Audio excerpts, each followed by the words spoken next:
Hey everyone, this is your favorite friend Jay or Jaylan Salah, as you formerly know her, film critic at In Session Film and Geek Vibes Nation. Today I have the pleasure of interviewing John Rosman, director and screenwriter of dark thriller New Life, paranoid horror movie, strong, powerful female performances.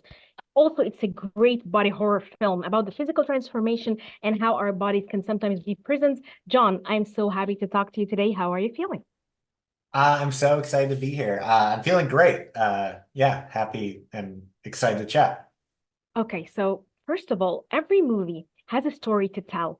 What is the story that your movie wanted to tell? Hmm.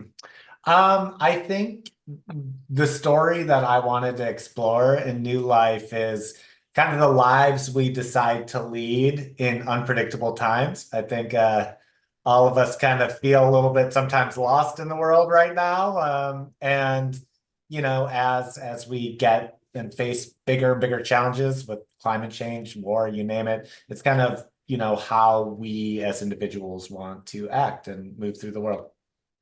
Okay, so I feel like I want to know more about the woman who inspired this film because ASL is something that a lot of us face. We have relatives who have people who go through it. So I want to know more about this woman who inspired this story.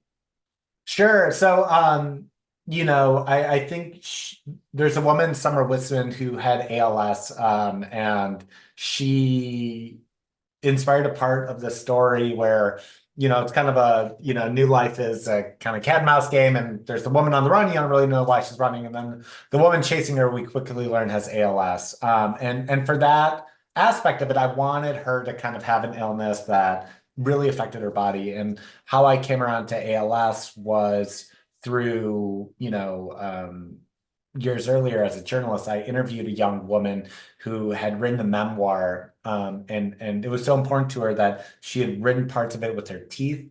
She before her body had really shut down, and she finished it by sight typing. And I was looking at someone who was around my age who had such a terrible illness, and I kind of went into that interview with a lot of ideas of how it's going to be. It's going to be depressing. It's going to be sad.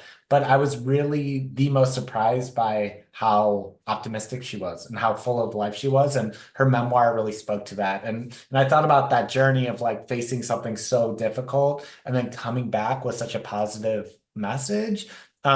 Talking, and I think that really touches on something really deep about the human spirit that I haven't really personally experienced, but through doing more research in the ALS community, I see that as a through line. And it really was a blessing kind of thinking of Summer and incorporating that film because I was really introduced to so many wonderful people in this community. So you mentioned you were a journalist. So how did the transition happen from journalist to director? And how did journalism help you? Did it make you a better researcher as a director or as an artist in person? Yeah, I think so. I mean, I went to journalism school, and a big goal of mine was to work in public media in the States, like NPR, PBS.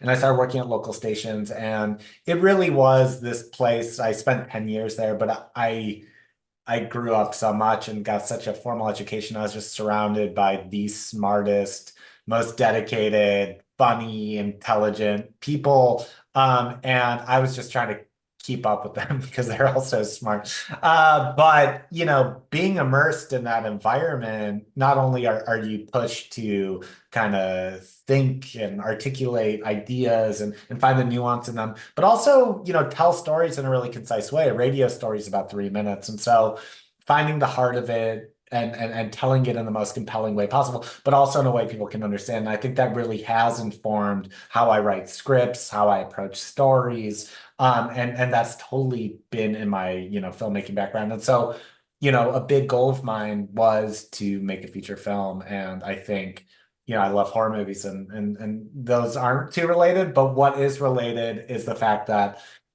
I didn't have that big of a budget and I wanted to use the tool that I kind of learned in my documentary background to tell a story and like really make it feel lived in and hyper real and almost something that just has so much like kind of life and environment dripping from it. And I wanted to mine kind of my journalism background to explore that.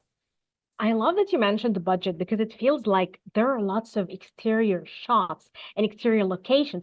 And does the budget work as a constraint, or sometimes it actually helps you to work out like solutions more, become more like savvy with the craft because you have a very limited budget, but at the same time you want to shoot all these amazing exterior shots. How did you manage that? Yeah, I mean, I think, but I think the sad truth about making a movie is you'll never have enough money. I bet George Miller complained he didn't have enough money in Furiosa. But we definitely did not have enough money. But I think there is this instinct, and especially like a script that I'd taken around before this, before I wrote New Life, the instinct is like right to one house, right? And the idea being, you can control the setting, you can leave the gear there, you don't have to do company moves, and you can save a lot of money in that. There's also another hack where if you're shooting a beautiful exterior shot, you don't need to light it, right? You need a camera, you need a little bit of camera Actually, support, and you can have someone on the road. And so my hack where, as an independent filmmaker, what you're trying to do always is like, how do you make this thing feel 10 times bigger than it actually is? And what I relied on was kind of living in Oregon for about 10 years. So knowing places, knowing crew, getting favors, and then knowing the state so well that I could go to these areas that haven't really been explored and put them on screen and make the movie feel way, way bigger than it is. that's wonderful. So I feel like there are two powerful women here, and the cat and mouse chase is between these two amazing women. They're at different spectrums of the age. Each one of them has a battle to fight. Each one of them is going through a body horror of her own. Why did you pick them to be women? And how did you tap into the idea of body horror or physical transformation with this sensitivity in two different contexts? We have something supernatural and we have something that is really, like it's a disease, it's something debilitating that we all know. Um, Love these questions, Jaylan. But yes, Thank I think for me, what was, it really was two stories where it's like I wanted to tell a story about it opens up, someone is covered in blood and they're on the run, and you don't know why they're running. And that's always been kind of a compelling idea to me because you're just with the character, and then over time you kind of learn why they're running. And I think there's something really interesting about it being a young woman covered in blood with a black eye. Boom. The viewer attaches so much on that image, and they do so much work for you. So it's red herring because you see a young woman, and we casted Haley, and she's so great at playing someone who's like could be your friend or like your sister or like your classmate or something. And she's running from something, and it doesn't really matter what, because you kind of want to like protect her because she has this black eye. Something terrible happened to her. And that's really different if it's a young man covered in blood, right? exactly. And that's just a millennia of bullshit that attached to that idea. But like it's just so that was important to me, and I wanted both characters to be the same sex. And so because kind of getting to the body horror part, by the end of the film, I wanted it to feel like kind of one film where it's like their journey is like very similar and mirrored, and it's hard to tell where one begins and ends. And Yeah. the actual cycle of that is like coming to terms with when your body fails you. And it's like, yes, not everyone's going to get ALS, but everyone's body will fail them or is in the process of failing them. At And some it's point. Yeah. yeah, and it's terrifying. It's terrifying when you don't feel good and you have to go to the doctor and you don't know what's wrong and you think of the worst case scenario of that. And so I wanted the horror to be kind of rooted in that reality of it. Oh, wow, this is wonderful. Okay, so because this is a very intense film, what was the most difficult scene to shoot, and which scene, when you were behind the camera, you watched it, you felt like, okay, this is the moment, I'm having it. This is cinema. This is cinema. I love it. Um, I think the most difficult shoot part was it was really late at night, and we only had this location, which was an old abandoned school for a day, and we were running over time, and we had to do like a gag where like you hit someone's neck and then there's like blood that sprays. And we had Christina Cordum, who does practical effects, who's incredible, but she was like pretty much a one-person team, and it was just going really long, and we weren't quite getting it. And it's like, and there's things that I can cheat and then edit, but like that, it was pretty specific. So those logistics became kind of difficult, and I'm really happy where we ended up. But that was a low point in the shoot, I think. But for me, we brought in Haley, we'd done table reads. I knew she was great, but you really never know until the day. And her real first day, this is the young woman who's on the run, is the most dramatic sequence in the film. She's covered in makeup, she's in the middle of the field, and she is screaming her lungs out and bearing her soul. And that is her first day. That is like her first time really on camera acting that scene. And so, I mean, that's it. That's the whole ball game. If you don't nail that scene, the rest of your movie kind of falls apart. So that was week 2.5 of the shoot. It was about a 20-day shoot. So we had about halfway to go. And so we filmed that, and I'm watching her first take, and it's just like, boom. And she brings it, she's crying, and she's just like that. And I call cut, and she's like, oh, I'm like, how's that take? And I look around the crew, and people are like crying and stuff. And it just took this huge weight off my shoulders knowing I was working with someone so talented. Because if that works, then it solves a lot of The challenges you're whole gonna. thing worked. You're right. What I really like too is the idea that she doesn't talk until 15 minutes in. I kind of like counted. And this made me realize that I'm in the mystery even more. And this was something very surprising for me. And I loved it so much. I think it was a great artistic choice. So when you have these intense performances, how do you ensure the director's safety? And it's very emotionally draining, it's physically demanding. How do you, as a director, ensure safety for your actors, in the environment, how you support them and all of that, so that you get the best out of them, but at the same time, their vulnerability doesn't hurt them. You know what I mean?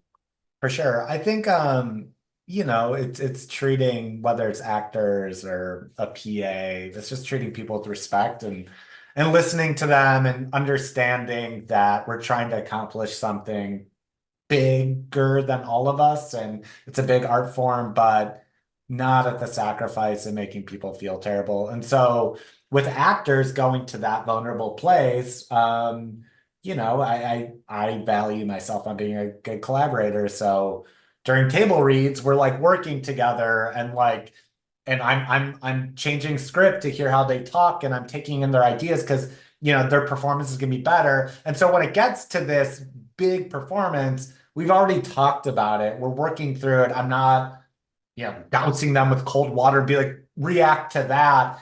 I'm trusting them as professionals to bring their craft to this scene. And then if it's something where it's like I feel like it's falling short, it's based on the conversation we had versus just this like intuitive artistic sense. It's like I think what we're going for here is this thing, and we got to push it, like make your eyes a little bigger to like sell it visually. And then it's like we have a shorthand that we've developed together. And so if they're really opening themselves up vulnerably, which some of the actors did, and I would check in, and they were like, I just like need a second, or like this is kind of, I think, my last one I really want to do here. You're like, great, well then like let's make this one really count, and you trust them to be professionals. Definitely. So what is your next step? What does John want to do next? What are you planning? Where are you going?